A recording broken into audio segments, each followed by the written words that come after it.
अब जैसे हमने पढ़ा था, कल हमने स्टार्टिंग की थी फाइनेंशियल मैनेजमेंट के बारे में कि फाइनेंशियल मैनेजमेंट क्या होता है, जिसमें कि हम फंड्स को जनरेट करते हैं, उसको हमने कब और कितना कहाँ पे इन्वेस्ट करना है वो हम देखते हैं कि कितना इन्वेस्ट करेंगे। क्योंकि इन्वेस्टमेंट करते टाइम हमारे सामने दिमाग में दो ऑप्शंस आते हैं कि कहाँ उस तरीके से हम इन्वेस्ट करें जिससे कि हमारा रिटर्न जो है मैक्सिमम आ सके।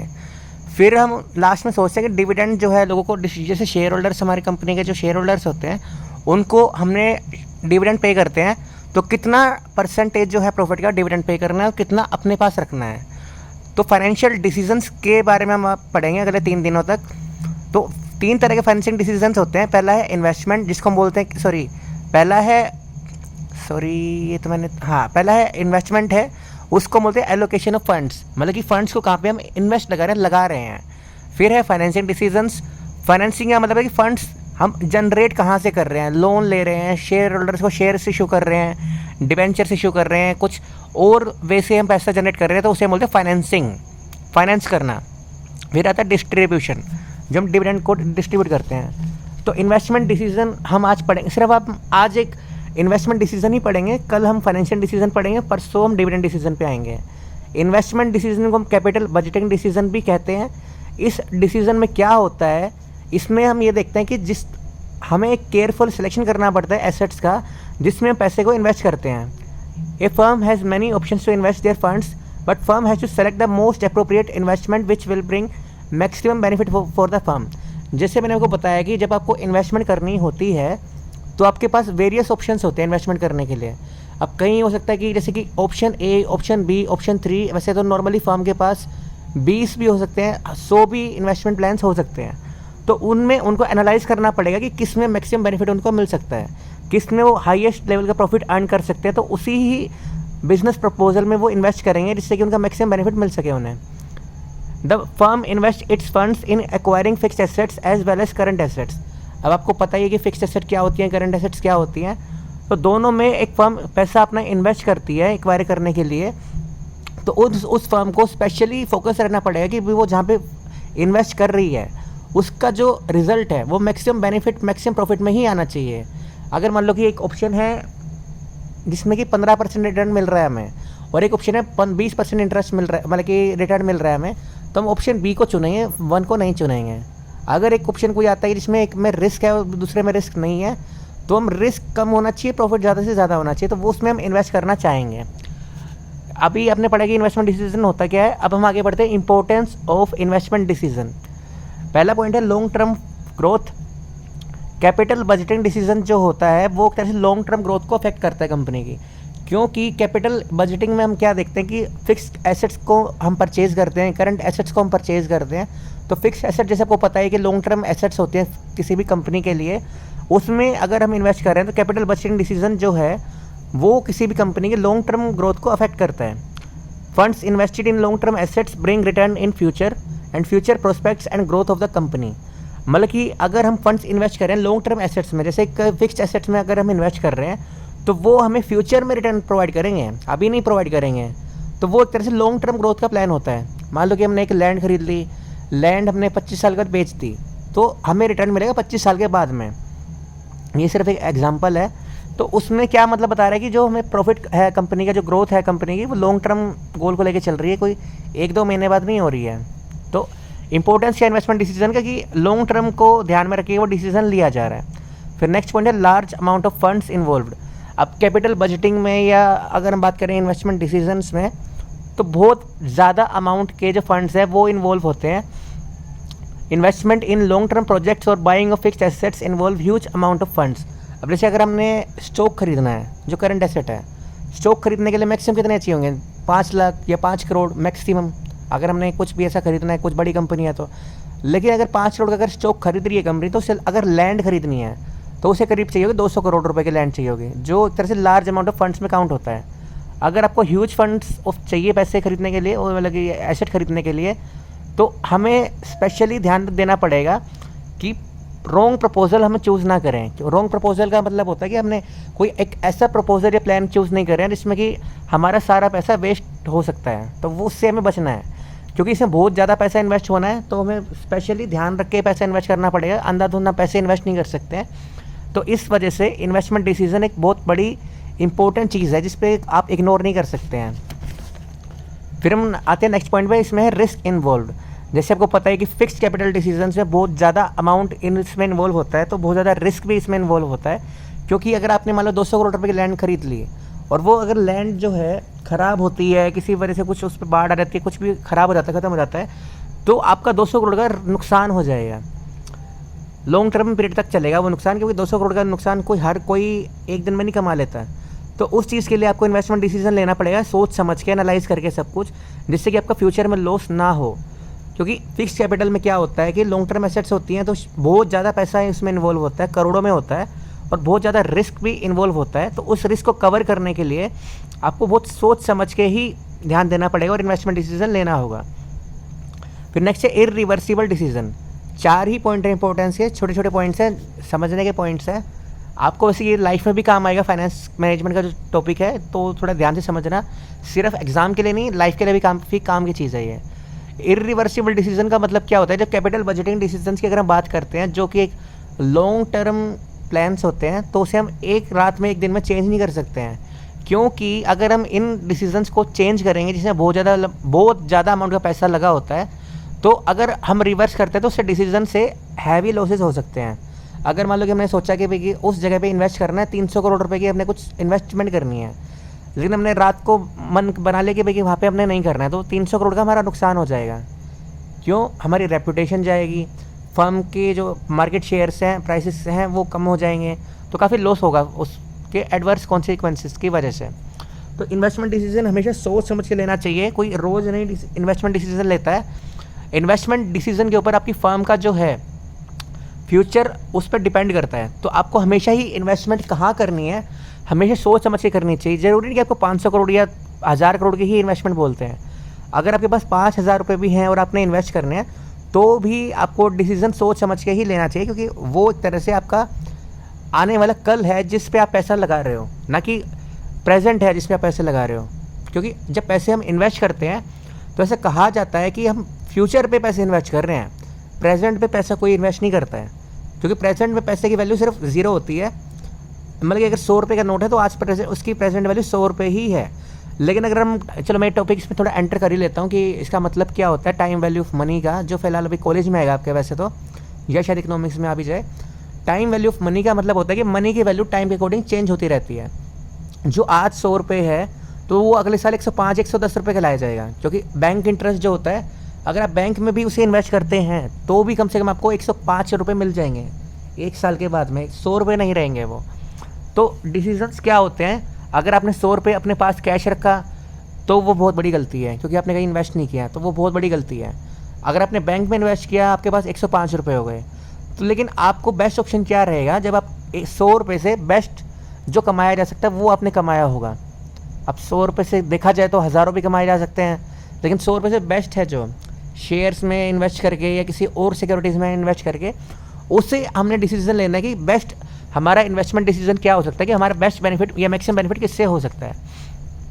अब हम पढ़ते हैं 3 पॉइंट्स के बारे में, फैक्टर्स अफेक्टिंग, जो थोड़ा मैंने आपको बताया टाइम वैल्यू ऑफ मनी का, वो मैं आगे थोड़ा डिटेल में भी बताऊंगा जब एक टॉपिक आएगा वैसे एक टॉपिक आएगा तो उसमें थोड़ा एक्सप्लेनेशन के साथ बताऊंगा। अभी थोड़ा इसका उतना रिलेशन नहीं है इस टॉपिक से, तो अभी छोड़ते हैं।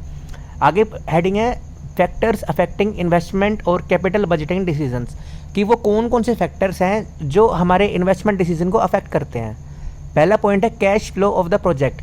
मतलब कि जब कोई कंपनी है 200 करोड़ रुपए 500 करोड़ रुपए किसी एक प्रोजेक्ट में इन्वेस्ट करती है, फंड्स इन्वेस्ट करती है किसी भी इन्वेस्टमेंट प्रपोजल में, तो वो एक एक्सपेक्ट करते हैं कि रेगुलर टाइम पे उनको इनकम मिलती रहेगी, मतलब कैश फ्लो होता रहेगा, जिससे कि वो डे टू डे रिक्वायरमेंट्स को मीट कर सकेंगे। अब मैं आपको एक आइडिया देता हूँ कि क्या मैं कहना चाह रहा हूँ इस मीडियम से।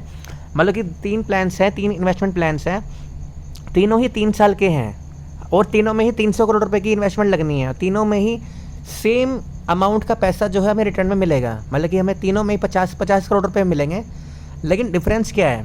मतलब 60 करोड़ का अगर हम लगा लेते रिटर्न मिलेगी, 20% का हम रिटर्न लगा लेते हैं, तीनों में 20% रिटर्न मिलेगी हमें।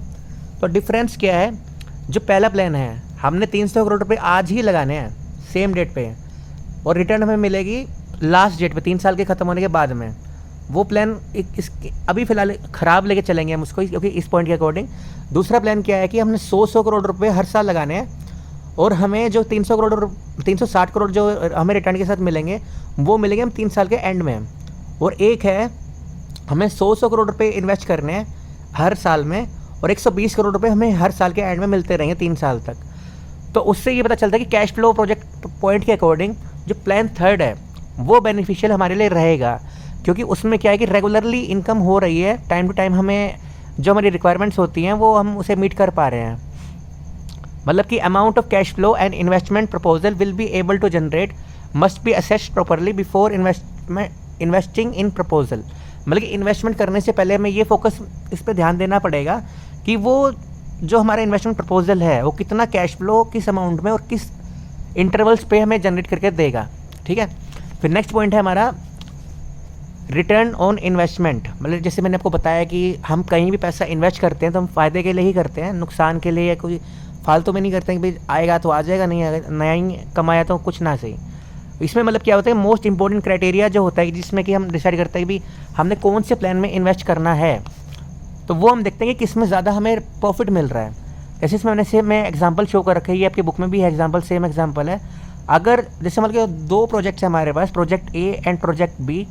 प्रोजेक्ट ए जो है हमें 10% रिटर्न कमा के दे रहा है कि हमने 300 करोड़ रुपए उसमें इन्वेस्ट किए हैं तो हमें 330 करोड़ रुपए हमें वापस मिल रहे हैं। जो बी प्लान है उसमें हमें 15% मिल रहा है कि अगर हमने 300 करोड़ रुपए इन्वेस्ट किए हैं तो हमें 345 करोड़ हमें मिल रहे हैं। तो उसके अकॉर्डिंग प्लान बी जो है वो हमारे लिए प्रेफरेबल रहेगा, बेनिफिशियल रहेगा, तो हम प्लान बी में इन्वेस्ट करेंगे ज़्यादा। जैसे मैंने आपको बताया कि इस पॉइंट में प्लान 3 में हम इन्वेस्ट कर रहे थे, तो इसमें प्लान बी में हम इन्वेस्ट करें, प्लान 2 में हम इन्वेस्ट करेंगे। फिर इसका लास्ट पॉइंट है इन्वेस्टमेंट क्राइटेरिया। इन्वेस्टमेंट क्राइटेरिया क्या होता है कि किस में रिटर्न ज़्यादा है, रिस्क किस में कम है और कैश फ्लो जिसमें अच्छा रेगुलर इंटरवल्स पे है वो हम देखेंगे, उसमें हम इन्वेस्ट करना चाहेंगे। क्योंकि इन्वेस्टमेंट प्रपोजल करने से पहले हमें ये भी देखना है कि टेक्नोलॉजी, मशीनरी, लेबर अवेलेबल है भी कि नहीं है। मतलब ऐसा ना हो कि हमने पैसा तो इन्वेस्ट कर दिया मशीनरी और सब में, हमारे पास लेबर ही नहीं है या कुछ कस्टमर्स ही नहीं है, तो हमारे फ़ायदा क्या होगा उसमें इन्वेस्ट करने का? वो तो एक तरह से लॉस ही हो जाएगा। क्योंकि अगर मान लो कि हमने होली के टाइम पे अगर पटाखे की फैक्ट्री में हमने इन्वेस्ट किया है तो फ़ायदा क्या होगा? तो इसमें क्या है कि there are different techniques to evaluate investment proposals which are known as capital budgeting techniques. These techniques are applied to each proposal before selecting an proposal. मतलब कैपिटल बजटिंग में कुछ टेक्निक्स होती हैं इन्वेस्टमेंट प्रपोजल्स को evaluate करने के लिए, जिन techniques का खाली काम होता है कि प्रपोजल को सेलेक्ट करने के लिए कि भाई किस बेसिस पे उनको सेलेक्ट किया जाए। नॉर्मली होता है मतलब कि रिस्क कम से कम होना चाहिए, रिटर्न सबसे मतलब ज़्यादा से ज़्यादा होनी चाहिए। ये भी नहीं बोल सकते कि सबसे ज़्यादा होनी चाहिए, क्योंकि अगर ज़्यादा रिटर्न होगी तो रिस्क भी ज़्यादा ही होगा। और कैश फ्लो का यहाँ पे मतलब है कि कैश फ्लो रेगुलर इंटरवल्स पे होना चाहिए। ये ना हो कि हमने 3 साल के लिए इन्वेस्ट किया तो 3 साल के एंड में हमें पैसा मिलेगा, जो कि एक चीज़ गलत होती है। जैसे कि अपने बैंक में अगर एफडी करते हैं, जमा मतलब कि एफडी बनवाते हैं, तो एफडी का जो पैसा होता है वो मतलब कि जिस 5 साल के 3 साल की जो होती है एफडी हमारी, एंड में पैसा मिलता है। जो इस पर्टिकुलर पॉइंट से अगर हम पढ़ेंगे, इन्वेस्टमेंट डिसीजन के अकॉर्डिंग पढ़ेंगे, तो वो चीज़ जो सही नहीं है। रेगुलर इंटरवल्स पे पैसा हमें मिलना चाहिए, तो वो होता है कि कैश फ्लो ऑफ प्रोजेक्ट जो है वो हमारा बेनिफिशियल है, अच्छा है। अगर मतलब हम 3 साल तक वेट करते रहेंगे भी इतना पैसा आएगा तो हम 3 साल तक हमारे पास कुछ है ही नहीं, हम खाली आते हैं, हम सिर्फ पैसा लगा रहे हैं। और एक मान लो एक प्रपोजल है जिसमें हम हर साल हमें रिटर्न मिल रहा है। जैसे मान लो कि मैंने 3 साल का बताया कि आपको 300 करोड़ रुपये 360 करोड़ रुपये मिलेंगे 3 साल के एंड में, ठीक है। एक प्लान है आपको जो 300 करोड़ रुपये ही इन्वेस्ट करने 3 सालों के बीच में, लेकिन आपको हर साल के एंड में 120 करोड़ रुपये मिल रहे हैं। टोटल 3 साल में 360 करोड़ हो गए हैं। लेकिन आपके लिए कौन सा प्लान अच्छा रहेगा कि एक साथ 360 करोड़ मिले, एक साल में 120 करोड़ मिलते रहें, जिससे आपका खर्चा भी चलता रहे और कुछ ज़्यादा आपका रिस्क भी ना बढ़ता रहे। तो ये 3 क्राइटेरियाज़ हैं जिनके बेसिस पर डिसीजन लिए जाते हैं कि कौन सा इन्वेस्टमेंट प्रपोजल जो है उस कंपनी के फ्यूचर के लिए बेनिफिशियल रहेगा। ये नॉर्मली टेक्निक्स होती हैं इन्वेस्टमेंट प्रपोजल्स को इवेल्युएट करने के लिए, जिन्हें हम कहते हैं कैपिटल बजटिंग टेक्निक्स। और इन टेक्निक्स का काम होता है कि किसी भी इन्वेस्टमेंट प्रपोजल को सेलेक्ट करने से पहले उनको इवेल्युएट करना कि कौन सा बेनिफिशियल ज़्यादा है, कौन सा बेनिफिशियल कम है। अब मैं इसका एक एग्जांपल दे देता हूँ कि आपको समझ में आ जाएगा। ये थोड़ा जो पॉइंट है, ये तीनों पॉइंट जो है, अगर मान लो एक प्लान है जिसका एक प्लान ए का रिटर्न जो है 10% है, प्लान बी का रिटर्न 15% है, लेकिन अब जैसे मैंने अभी तक जो आपको बताया कि उसके हिसाब से प्लान बी बेनिफिशियल रहेगा। लेकिन अगर मैं आपको ये बताऊँ कि प्लान बी में रिस्क ज़्यादा है और प्लान ए में रिस्क कम है, तो उसके अकॉर्डिंग हम प्लान ए को चुनेंगे। क्योंकि अगर प्लान बी में रिस्क ज़्यादा है, प्लान ए में कम है, तो हमें रिस्क भी देखना है कि रिस्क अगर हो सकता है तो उसमें हम लॉस भी कमा सकते हैं, मतलब लॉस भी हमारा हो सकता है, तो उसके अकॉर्डिंग हम प्लान ए चुनेंगे। अगर मान लो कि प्लान ए में रिस्क कम है, प्लान बी में रिस्क ज़्यादा है, लेकिन प्लान ए में जो है हमें सारा का सारा पैसा साल मतलब 5 साल के एंड में मिल रहा है, लेकिन प्लान बी में हमें टाइमली मिल रहा है, तो हम प्लान बी को चुनेंगे। तो हमें तीनों फैक्टर्स को डिफाइन करना है, रिस्क को हमें फोकस में रखना है, रिटर्न को हमें ध्यान में रखना है, कैश फ्लो को हमने ध्यान में रखना है। उसके बाद ही हमने कोई डिसीजन लेना है कि हमने किस इन्वेस्टमेंट प्रपोजल में इन्वेस्ट करना है। क्योंकि जब हम चूज़ कर रहे होते हैं अलग अलग डिफरेंट इन्वेस्टमेंट प्रपोजल्स को, तो हमारे पास लिस्ट होती है इन्वेस्टमेंट प्रपोजल्स की। हमारे पास सिर्फ एक ही प्लान नहीं होता है, हमारे पास डिफरेंटली करीब कम से कम तो 10 प्लान्स होते हैं। और 10 में से हमें जब एक चुनना होता है, तो हम सभी की एक तरह से गाइडिंग, वो एक तरह से एक ग्रेडिंग करते हैं कि किस में अगर हम इन्वेस्ट करेंगे तो हमारा कितना बेनिफिट हो जाएगा। रिस्क कम से कम होना चाहिए, जो रिटर्न से ज़्यादा होनी चाहिए, और कैश फ्लो जो है डायरेक्टली रेगुलरली इंटरवल्स पे होना चाहिए। तो ये था हमारा आज का टॉपिक, फाइनेंशियल डिसीजंस का first topic, investment decisions. Investment decision में हमने पढ़ा उसकी इंपॉर्टेंस एंड फैक्टर्स अफेक्टिंग, का मतलब होता है कि वो फैक्टर्स जिनके बेसिस पे हम ये डिसीजन लेते हैं। कल हम पढ़ेंगे फाइनेंशियल डिसीजन के बारे में और उसके importance and factors affecting. Thank you.